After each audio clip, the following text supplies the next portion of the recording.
Check the markets real fast. Lots of red ink now. Dow's down 150, Nasdaq's down 10. Greg Smith with us this morning. Greg, you got some very interesting predictions for next year. I want to start with Amazon. What's your prediction for Amazon in 2022? Hey, good morning, Stuart. Look, it's that time of year with less than 15 trading days left in 2021 that it's time to give you some predictions for 2022. And I'm going to offer my head on the chopping block so that at this point next year, I can either be ridiculed or I could be celebrated. So I actually want to start first with the macro picture of the equity markets. I've been a raging bull since the depths of COVID. In May, I told you to buy in May and stay. And even at Cyber Monday 2 weeks ago, I said continue to hold and we'll see new highs this year. So I continue to stand by that. I believe that on the S&P, we're going to see over 5,400 on the S&P next year. I believe inflation is going to begin to taper and moderate a little bit by mid next year.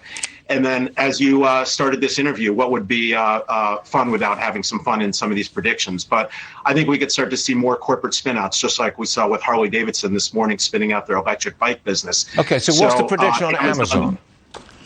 Amazon spinning out AWS could make sense, right? It could create tremendous value. Amazon's been stuck a little bit in neutral for the last bunch of months and for this year. And I think spinning out AWS would add a tremendous amount of value for shareholders. Okay, what about one thing Twitter? That I'd like to see.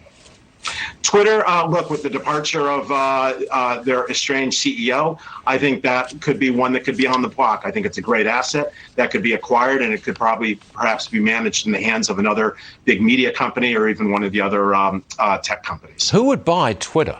Which media company, which big tech company would buy it? Look, I just look around the landscape. Look at the FANG stocks. Look at, perhaps even your parent, Disney, Comcast. There's a lot of people that could want that asset. They touch hundreds of millions of people. Changes could be made to their model that could enhance profitability.